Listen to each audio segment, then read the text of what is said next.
मोक्षमार्गस्य नेतारं भेत्तारं कर्मभूषिताम् ज्ञातारं विश्वतत्त्वानां वन्दे तद्गुणलहरी वन्दे तद्गुणलहरी। ओम ह्रीं श्री अरहंत सिद्ध आचार्य उपाध्याय साधु पंथ परमेष्ठिभ्यो नमः। अपनी भूमिका का यथार्थ ज्ञान करने हेतु दुखों को नष्ट कर सुख शांतिमय जीवन बनाने हेतु आचार्य श्री उमा स्वामी देव द्वारा रचित तत्वाक्षर अपर नाम मोक्ष शास्त्र जी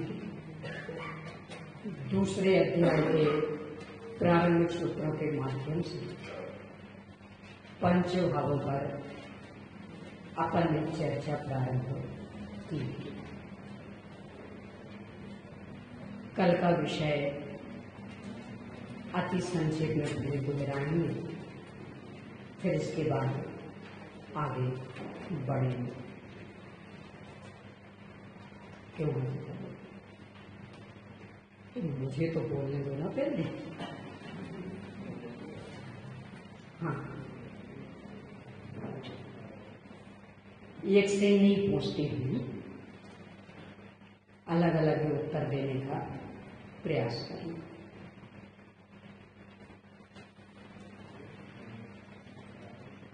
बहुत संक्षेप में जल्दी क्योंकि परसों भी दो विषय आ चुका, कल भी काफी दोहरा दिया गया है, इसलिए जीव के सभी गुण किस भाव रूप हैं और उनके पर्याय किस भाव रूप हैं? बोलो भैया।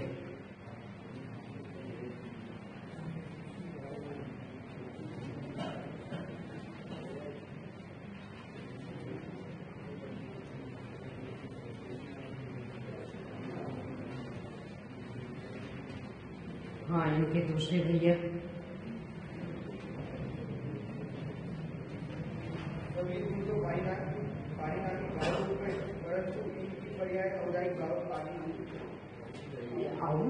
औदाई को ज्यादा कहाँ से सीखेगा? दोहरा लिया।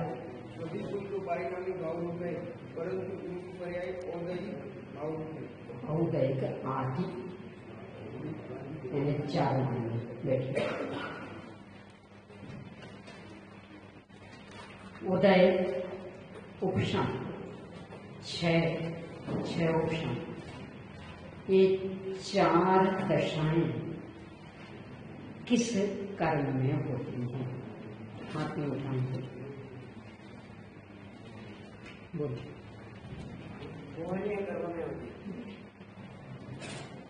उदय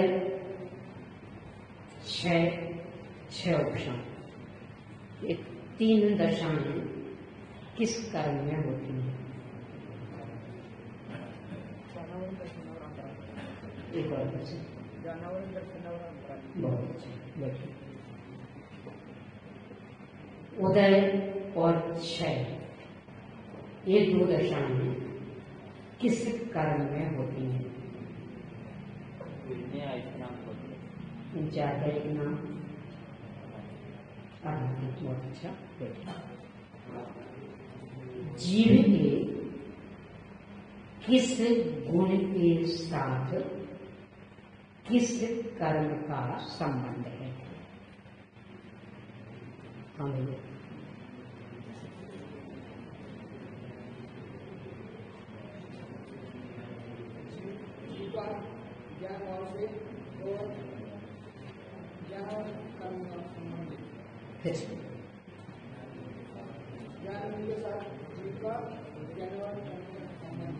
बात ठीक से बनाओ, जरा माइक भी दे दो, माइक दो। हाँ, बाकी ठीक से बनाओ, शांत, बाकी ठीक से बनाइए।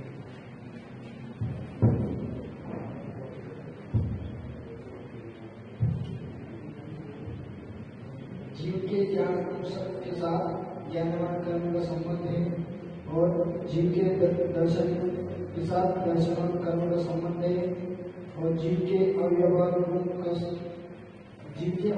अब बार बार जीव के मत बोलिए और सामान्य के मत बोलिए, सीधा गुण और कर्म। अवयवाद गुण में वैदिक और सदाचारित्व और सुख में मौनी कर्म का श्रद्धा, चार्ट और तीन, ये तो और अथवा गुण के साथ आयुर्वेद का संबंध है और शिष्मत्व गुण के साथ नामकरण का संबंध है और शिष्मत्व के साथ कुछ और भी था ना, शिष्मत्व के साथ आमूल है और उसके बाद अगुरु लघु गुण के साथ बुद्ध कर्म का संबंध है और वीर्य गुण का अंतराय करने से संबंध है। बैठिए। उदय का मतलब क्या? उदय यानी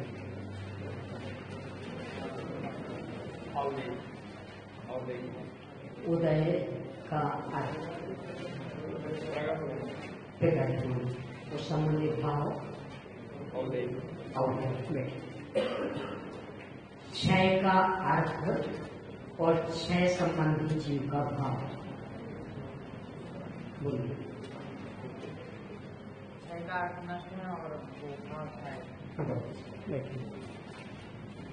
क्षयोपशम का अर्थ और क्षयोपशम संबंधी जीव का भाव बोलिए सबसे अंत।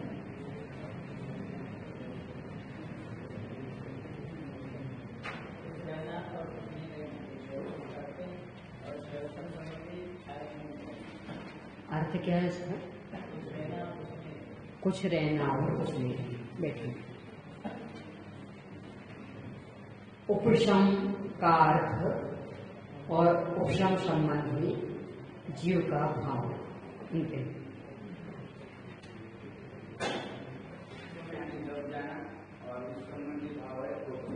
औषम। कल चित्र द्वारा इसे स्पष्ट करने के लिए प्रोजेक्ट बनाने को कहा था। काफी कुछ दिख रहे हैं और बहुत सुंदर भी दिख रहे हैं। कौन कौन ऐसे हैं जिन्होंने नहीं बनाया? ईमानदारी से वो तो दिख रहे हैं। कौन कौन ऐसे हैं जिन्होंने नहीं बनाया? ईमानदारी से सभी ने बना ली है। वास्तव में 100% पक्का लाइए अपनी कॉपी।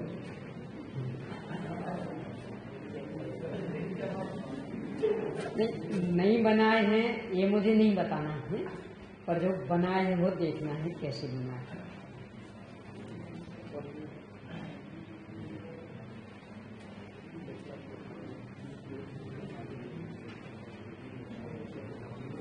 दबते ही घूमा तो बिल्कुल नीचे दब जाता है। अब तो आगे तक आ गया, ये बिल्कुल नीचे तक दबाया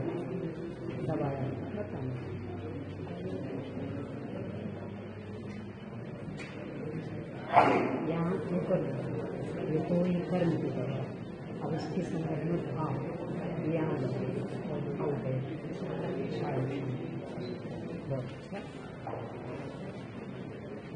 100% काम के लिए आपको शतशः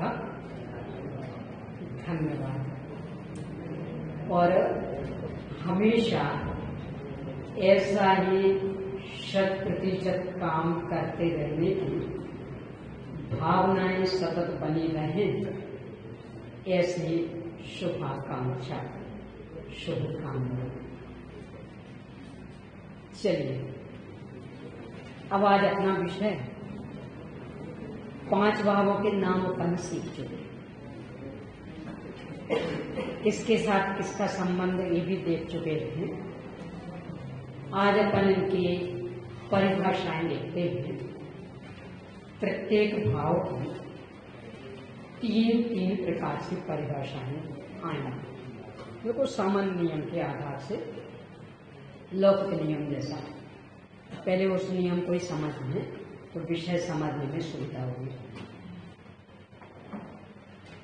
किसी भी संतान का जन्म होता है, अपना भी जन्म हुआ यहाँ, कैसे होता? अकेली माँ पैदा कर सकती संतान को? अकेली माँ किसी बच्चे को जन्म दे सकती? यानी अकेली महिला, अकेला पुरुष किसी बच्चे को जन्म दे सकता? तो क्या है वास्तविकता? कि दोनों का संबंध, यानी माँ और पिता दोनों के संबंध से बच्चे का जन्म होता है। वस्तु स्थिति तो ये है। फिर जब वह बच्चा अपनी माँ के साथ ननिहाल जाता, मामा के यहाँ जाता, वहां कोई पूछता है ये बच्चा किसका? अकेली माँ ने जन्म दिया था तो क्यों कहा जाता है? क्योंकि वहां उसके पिता को तो कोई पहचानता नहीं। वो तो कभी आए होंगे बारात लेके, और एक आध बार आए होंगे, बाकी तो आए नहीं। तो पिता को तो पहचानता नहीं, और वो बेटी तो वहीं की जन्मी, उसको सब पहचानते। तो सब उस बेटी को क्या कहते? वो अपनी वो बेटी आई ना, यानी किसका कहलाता बच्चा? माँ। अब जब वो अपने पिताजी के यहाँ रहता है, आजकल तो स्कूलों में माता और पिता दोनों के नाम लिखे जाने लगे। पहले पद्धति क्या थी? अकेले पिताजी पैदा कर सकते हैं, तो फिर अकेला पिताजी का नाम क्यों? पर फिर भी जब पिताजी के यहाँ रहता, अपने दादाजी के यहाँ रहता, तो कोई पूछे ये बच्चा किसका? किसका कहलाता? पिता। तो इस तरह 3 हो गए ना।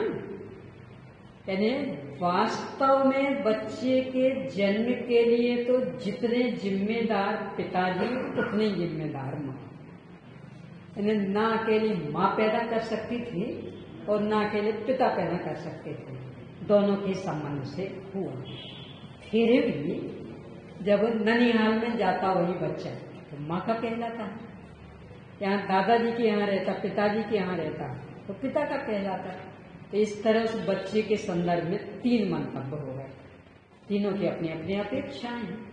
ऐसे ही यहाँ कि ना अकेले जीव में ये ताकत कि वो एक कर्म सापेक्ष कोई भाव पैदा कर सके, यानी 4 जो कर्म सापेक्ष भाव ये पैदा कर सके, ना कर्म में अकेले में ये सामर्थ्य कि वो अकेले के बल पर 4 भाव में से कोई पैदा कर सके।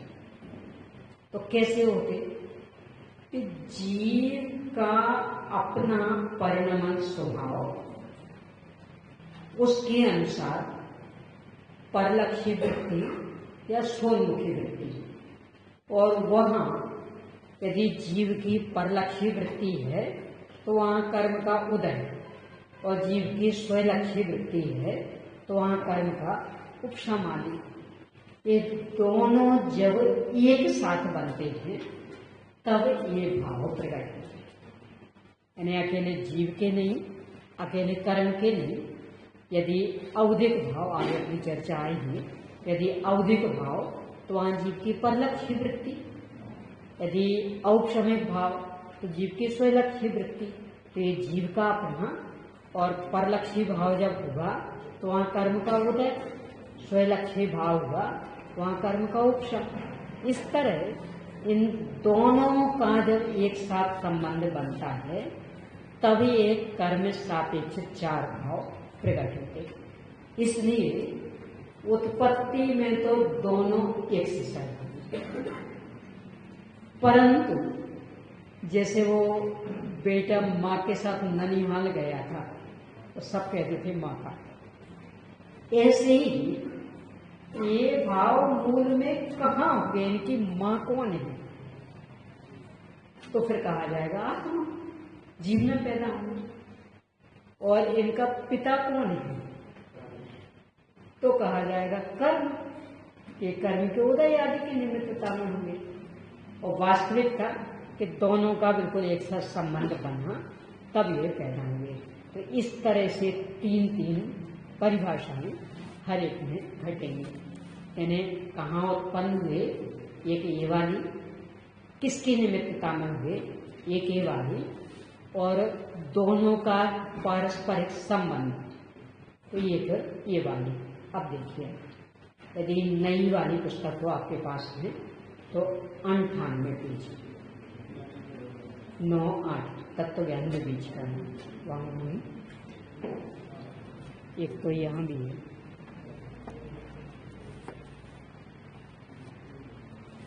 और देख लीजिए वहाँ हो सकता है, पुरानी में थोड़े से पहले होगा ये विषय।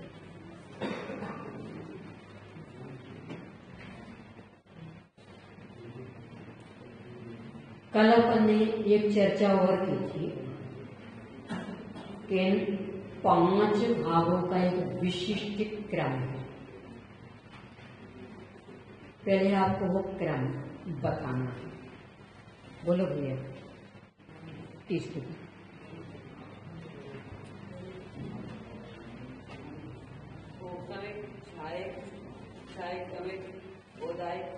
तीसरे का नाम फिर से बोलो, फिर से। छायु, छायोप शमिक, फिर से बोलो, छायोप शमिक, फिर से। चौथा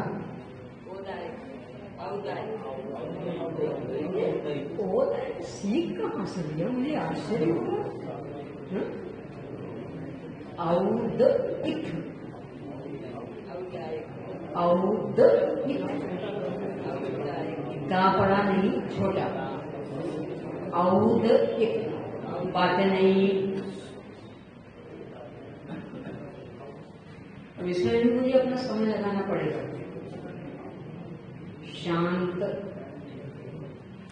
5वां पारी, अच्छा सही करना, बैठिए। तो ये जो क्रम है इसके पीछे कारण है, इसलिए एक क्रम अपने को याद रखना है। चर्चा अपने इसी क्रम से चलेगी। पहले अपन परिभाषाएं देखेंगे, भेद देखेंगे, बाद में फिर इस क्रम का औचित्य देखेंगे, यानी इस क्रम से क्यों रखा, ये भी चर्चा अपनी आएगी। जब नई वाली थी तो नई ही क्यों नहीं दी, पुरानी ही चलिए दे दीजिए।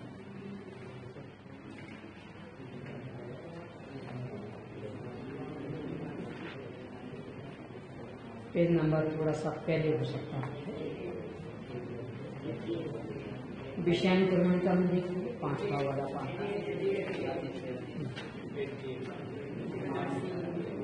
देखिए, सबसे पहले औपशमिक, मैं यहाँ से पढ़ती हूँ, आप देखेंगे। औपशमिक भाव का स्वरूप इस प्रकार 3 परिभाषाएं हैं। सबसे पहली परिभाषा सर्वासिद्धि ग्रंथ की, शास्त्री प्रथम वर्ष वाले ये पहला अध्याय पढ़ रहे, बाद में दूसरा अध्याय आएगा उसमें मिलेगी, और शास्त्र द्वितीय वर्ष वाले पढ़ चुके होंगे तो याद आ जाएगा। उपशम प्रयोजन अस्य इति औपशमिक, उपशम प्रयोजन अस्य इति औपशमिक, अर्थात जिस भाव का, अस्य जिस भाव का उपशम, उपशम प्रयोजन, प्रयोजन है, इति ऐसा हुआ है औपशम का, औपशमिक भाव है। ये पहली परिभाषा हुई। अब दूसरा, तेषाम उपशमात औपशमिका, ये भवंगी ग्रंथ की परिभाषा। तेषाम उपशमात औपशमिका, मैं संधि विच्छेद करके पढ़ रही हूँ। तेषाम, माँ की बिंदी आ जाएगी ऊपर, उपशमात यानी दा की जगह है त हो जाएगा और औ अलग हो जाएगा। तो तेषाम उपशमात औपशमिका, यानी उनके उपशम से प्रकट हुआ भाव औपशमिक है। उनके कर्मों के, उपशम किस कर्म का होता था?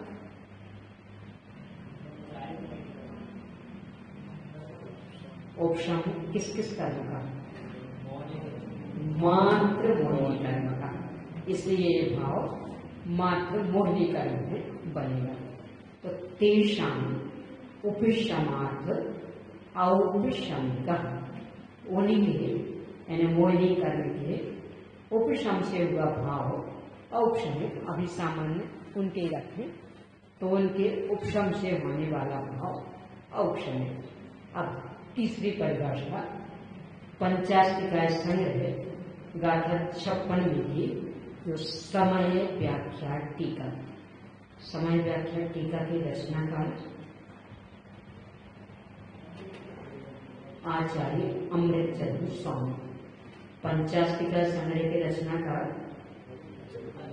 आचार्य कुंद स्वामी।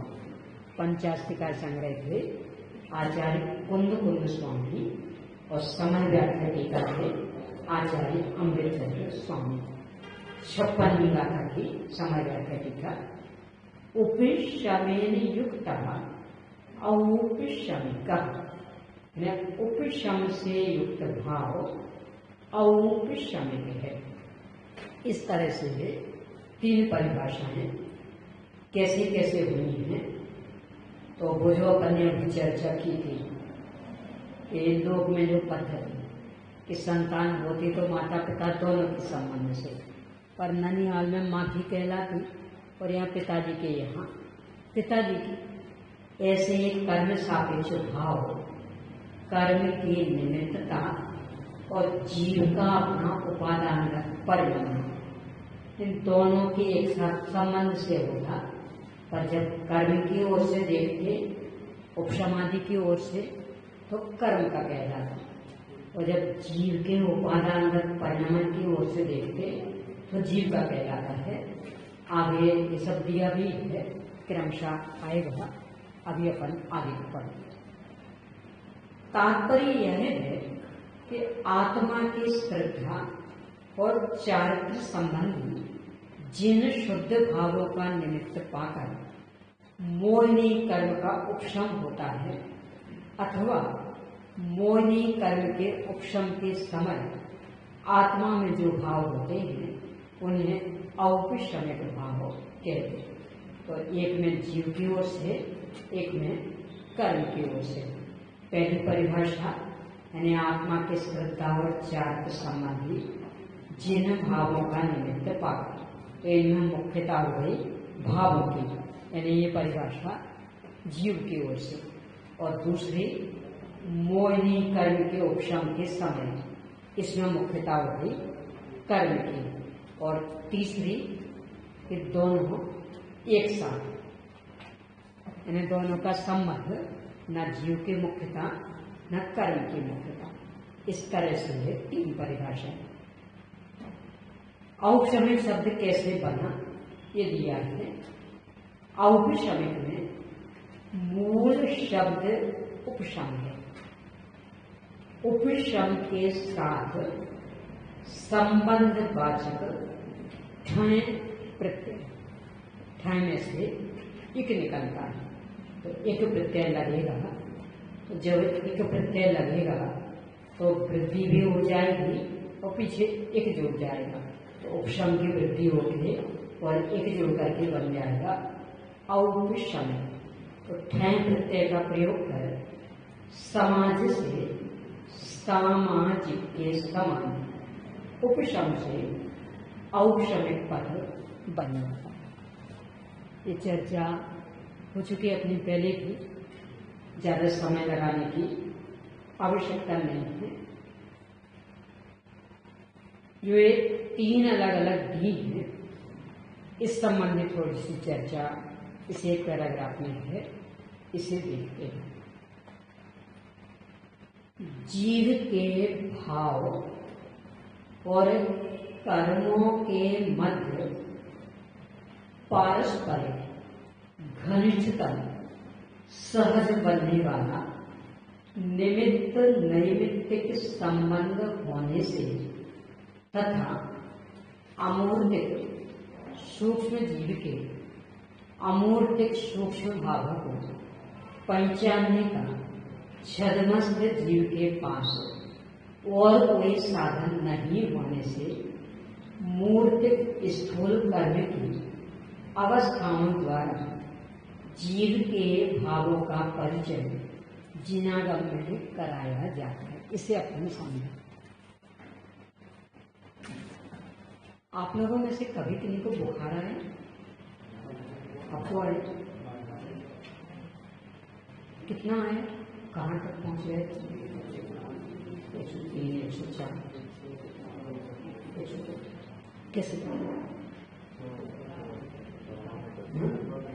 हाँ, बस यही मुझे सुनना था और इस उदाहरण से समझना कि बुखार तो यहाँ था, थर्मामीटर में बुखार था, तो फिर थर्मामीटर से क्यों जांच है? था यहाँ, हमें पता नहीं था कितना, तो थर्मामीटर लगाया तो उसमें आ गया 102। यदि 102 नहीं हुआ, 104 होगा तो नहीं हो सकता। बुखार तो 104 था तो थर्मामीटर 102 बता रहा है, हो सकता है ऐसा? क्यों नहीं हो सकता? बस इसे कहते निमित्त नैमित्तिक संबंध और थर्मामीटर लगाने की आवश्यकता है। यद्यपि बुखार यहाँ है, वो अपने कारण से पैदा हुआ, यानी जो भी हमने भोजन पानी में गड़बड़ी की अथवा मौसम में सावधानी नहीं रखी, जो भी स्थिति बनी, तो बुखार तो इससे पैदा हुआ। थर्मामीटर का उसमें कुछ भी योगदान नहीं। एक पॉइंट जितना भी है बुखार पैदा करने में, थोड़ा बहुत, क्यों? यदि नहीं लगाते तो आपको पता कैसे लगता? इसका मतलब उसने पैदा कर दिया ना। आपने यदि थर्मामीटर नहीं लगाया होता तो आपको पता लगता कि 102 है। तो इसमें थर्मामीटर का योगदान नहीं हुआ कि मात्र जांच करने में, पैदा होने में। तो इलाज कहाँ चलेगा? क्यों? थर्मामीटर ने बताया, हमें तो पता ही नहीं था। तो गोली कहाँ, किसको खिलाना, इंजेक्शन किसे देना?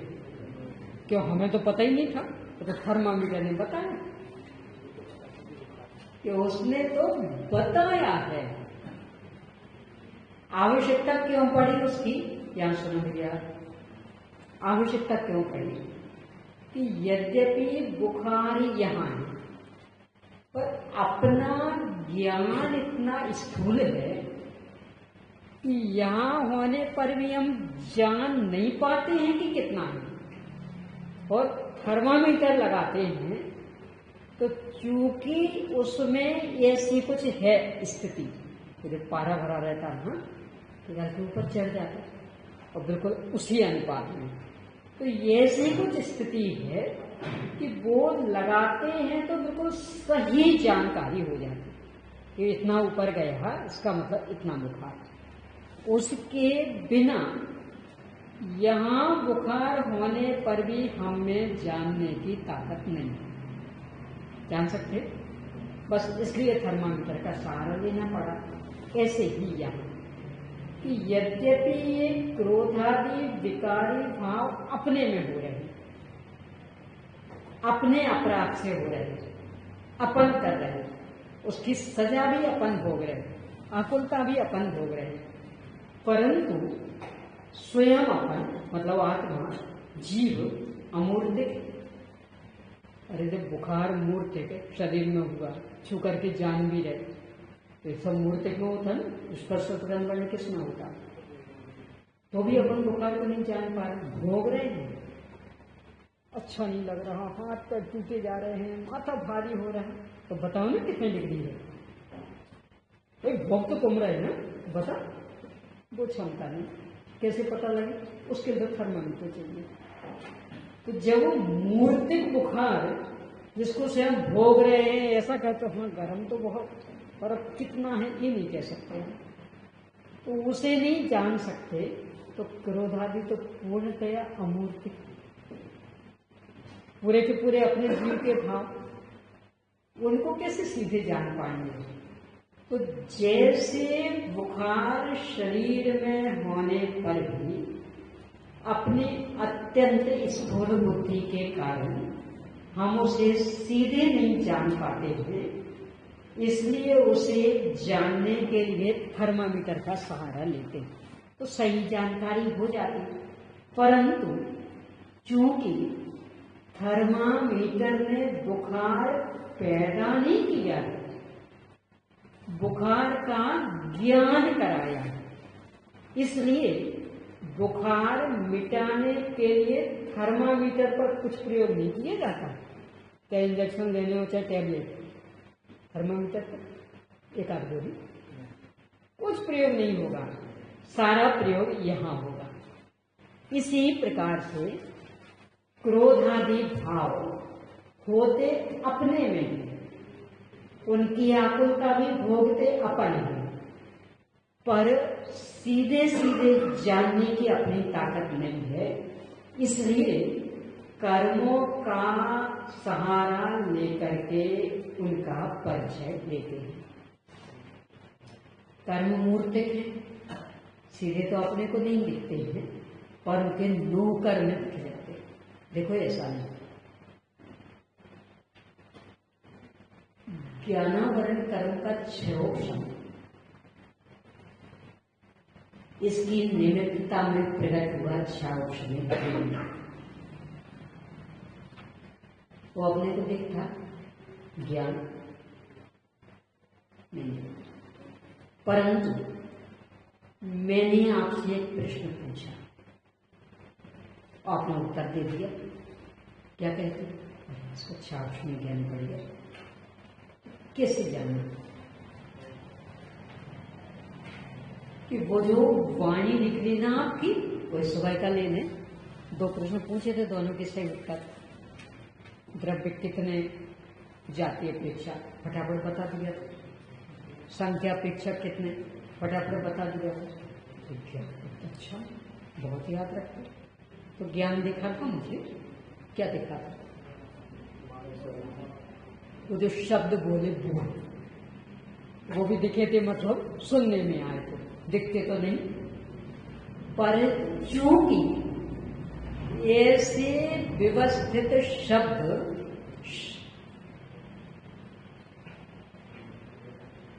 उसके ही निकल सकते हैं कि जिनको उस विषय का ज्ञान होगा।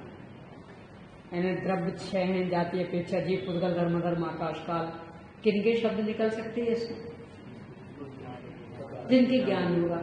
तो हमने तो सुने थे शब्द, आप पर ज्ञान नहीं देखा था, दिखा ही नहीं सकता, पर चूंकि ऐसा संबंध है कि जिसके व्यवस्थित शब्द निकल रहे हैं, तो वो उसके ही व्यवस्थित शब्द निकल सकते हैं कि जिसको वो व्यवस्थित ज्ञान होगा। तो व्यवस्थित शब्द सुनकर के हम ये जानकारी कर लेंगे कि इन्हें इस विषय का व्यवस्थित ज्ञान। तो ज्ञान दिख गया कि नहीं दिख गया, सीधा तो नहीं दिखा, सुनने में तो क्या है शब्द, पर चूंकि व्यवस्थित शब्द व्यवस्थित ज्ञान के बिना नहीं निकलते, आधा पागल होगा उसको शब्द कैसे होगा। देखो ऐसा नहीं, आपको ये आधा पागल मिला था? कभी नहीं मिला आज तक आपको, आज तक कभी नहीं, कभी नहीं। मैं पागल को देखा ही नहीं आपने? किसने देखा? आपने देखा पागल को? यहाँ लिखा होगा उसके पागल कैसे देखे? सुनो सुनो, कैसे जाने? किताब कभी कुछ बकता था, कभी कुछ बकता था, कभी शर्ट ऐसी पहन लेता था, कभी ऐसी पहन लेता था, कभी पैर कैसे करता, कभी कैसे। यही तो मतलब उसकी गड़बड़ हरकतें तो देखी होंगी ना कि ऐसा लिखा था यहाँ पागल। एक सुनी होगी ना एक कहावत, एक लड़के से सब पागल कहा। एक लड़का गांव में रहता था तो सब उसको पागल कहते, उसको बहुत चिढ़ थी। तो उसको लगा चूंकि यहाँ गांव के लोग हमें जानते हैं, पहचानते हैं, तो इन्हें सबको पता है कि ये पागल तो पागल पागल कहते, अपन भाग चले। तो ऐसी जगह पहुंचे कि जहां अपने को कोई नहीं पहचानता होगा, तो वहां कोई पागल नहीं करेगा। तो ये रातों रात अब देख रहा कोई पहचान वाला आ तो नहीं रहा, कोई नहीं आया। पहुंच गया एक सुनसान जगह पर और देखा कोई पहचान वाला नहीं। वहां एक कुआं था, कुआं का पाट समझते तो जैसा रहता ना बड़ा, जिस पर से पानी खींचते हैं, वो पाट, उस पर वो बैठे, पैर लटकाए कुएं के अंदर की ओर और देख रहा इस तरह। कोई आ तो नहीं रहा, कोई हमें पागल कहने वालों नहीं आ जाए, कोई जान पहचान का नहीं आ जाए। सुबह हो गई थी, घूमने वाले निकल रहे थे, तो वहां से एक व्यक्ति निकला। उसने देखा कुएं के अंदर पैर लटकाए है, वो इस तरफ देख रहा। यदि संतुलन बिगड़ जाएगा तो क्या होगा? कहीं जोर से चिल्लाया, पागल है क्या तुम?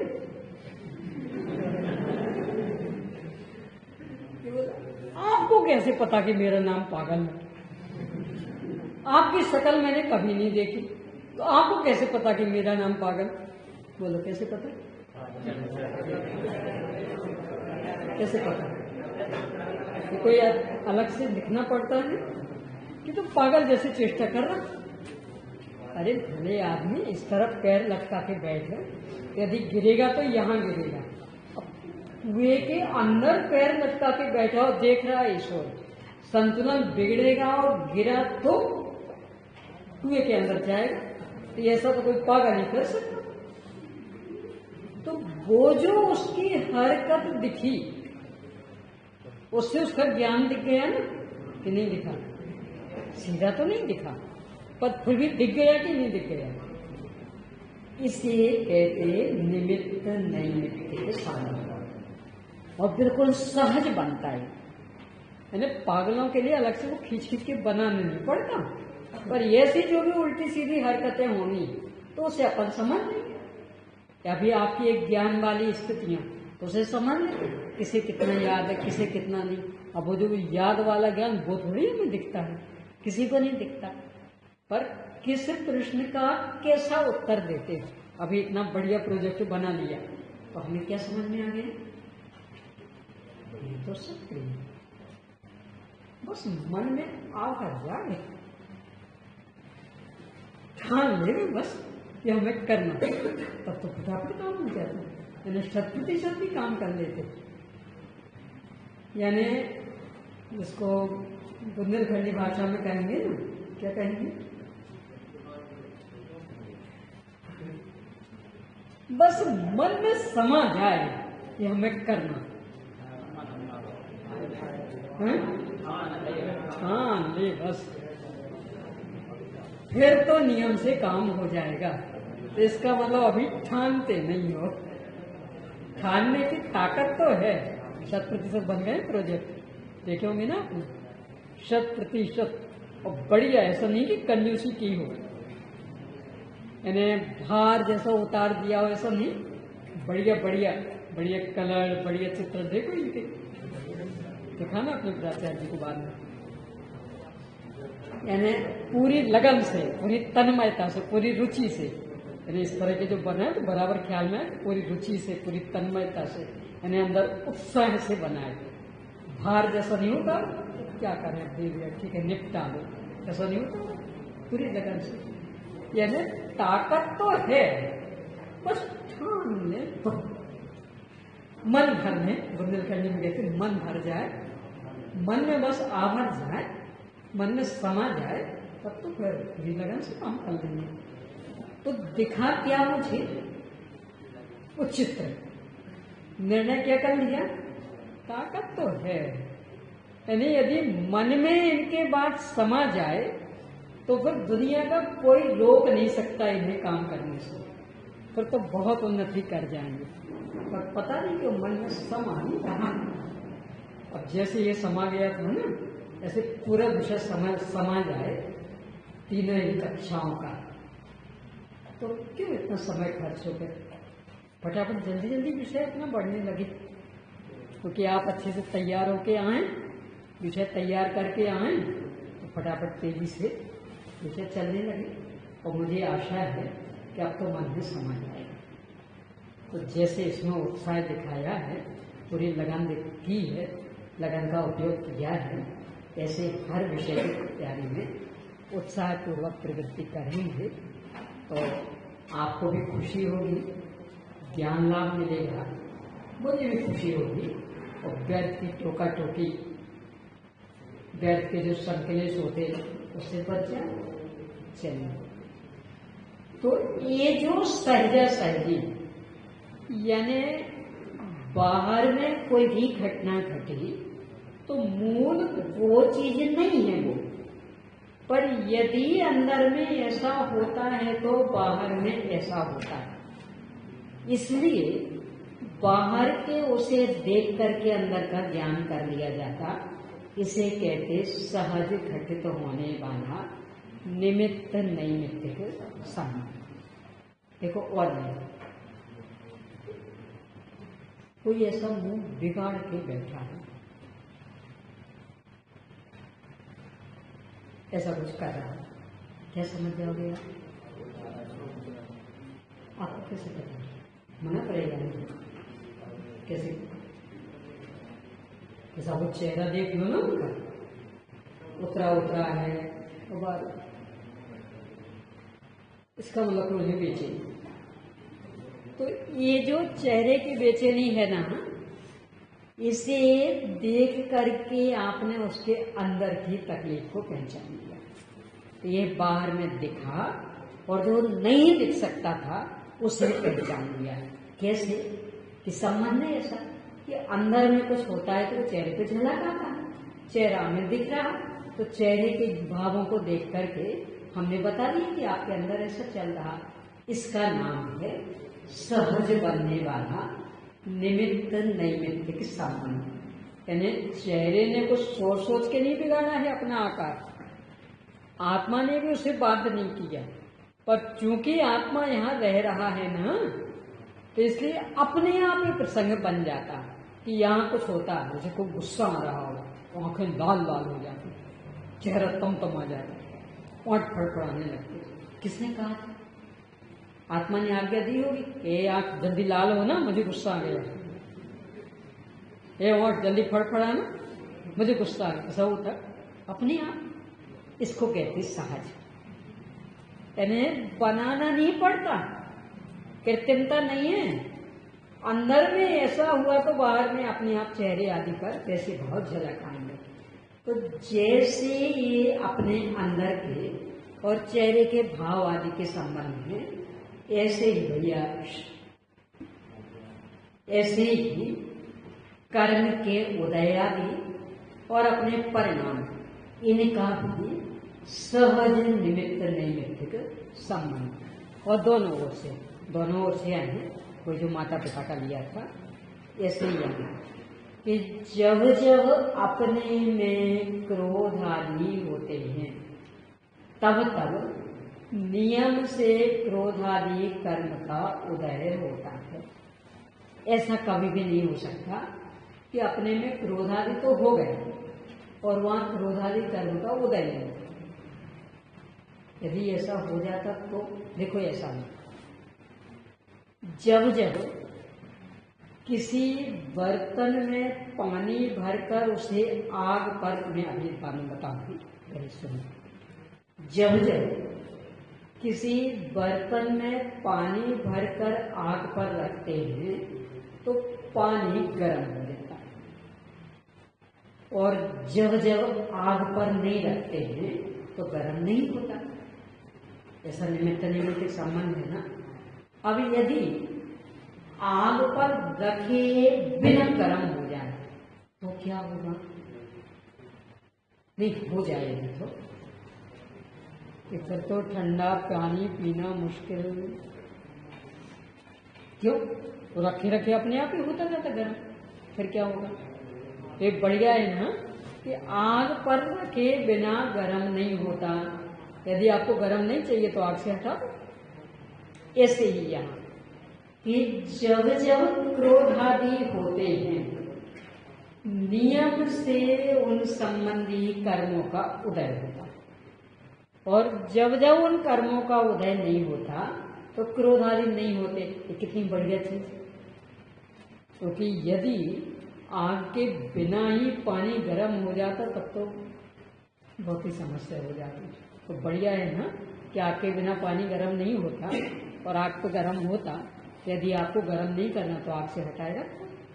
ऐसे ही कर्म के उदय आदि के बिना यदि क्रोध आदि हो जाते कितनी समस्या हो जाती है।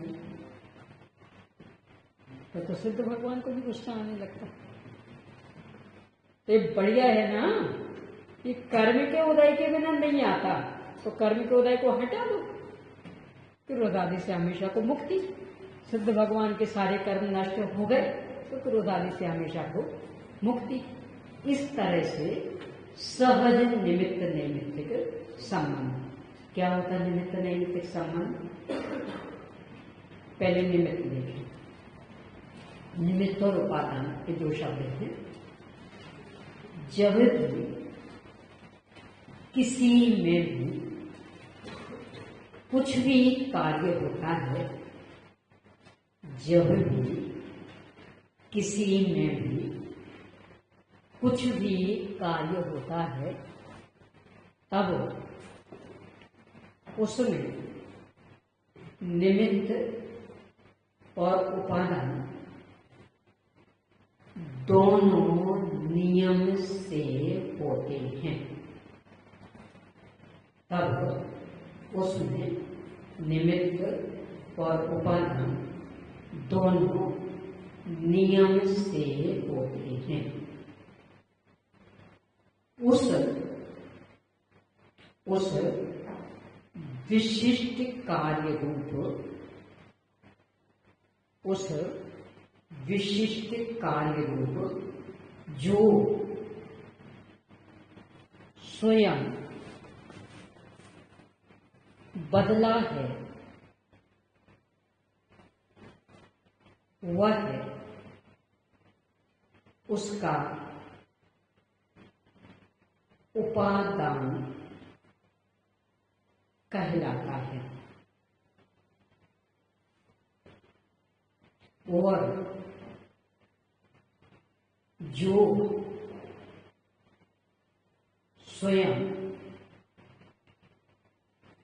उस विशिष्ट कार्य रूप को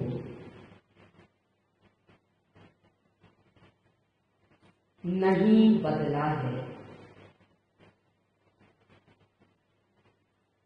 परंतु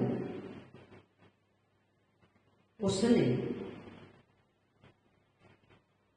उस समय अपने में ही कुछ विशिष्ट ऐसा कार्य किया है, कुछ विशिष्ट ऐसा कार्य किया है जिससे उस पर अनुकूलता का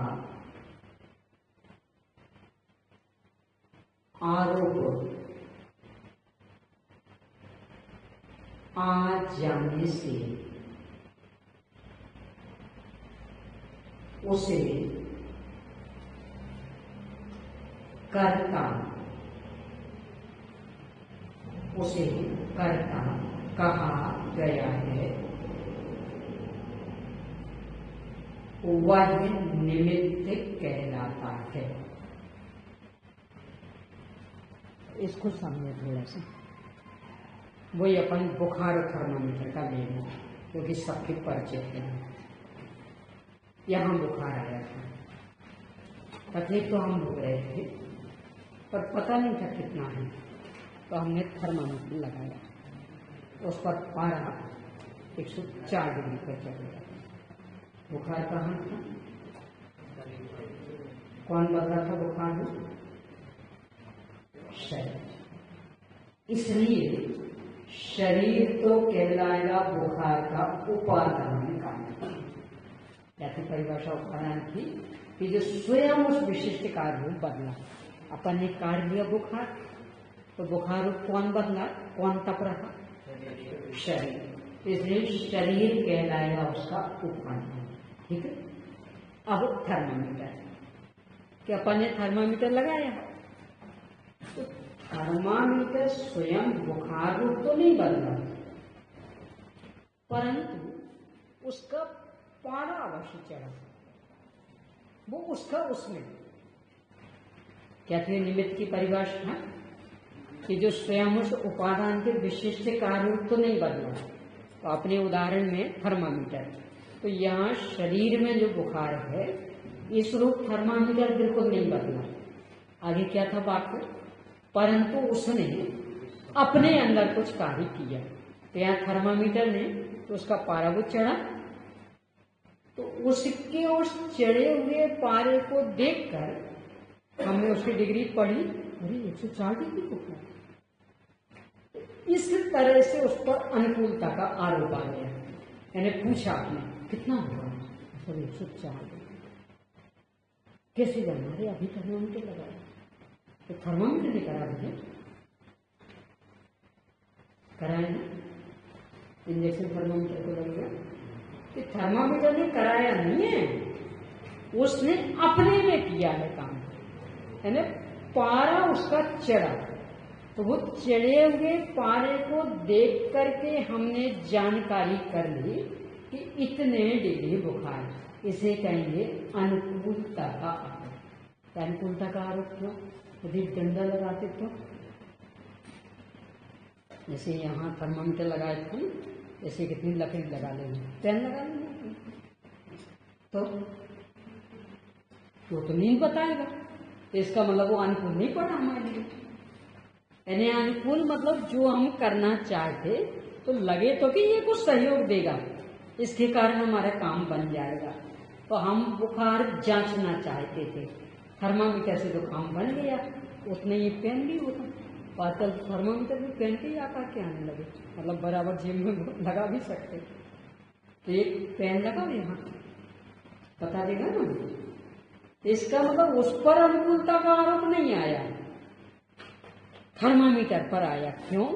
क्योंकि बराबर उसका पारा चढ़ा, तो यथार्थ ज्ञान हो गया कि इतना बुखार। इसलिए उस बुखार के आने में, बुखार का ज्ञान कराने में थर्मामीटर कहलाता निमित्त।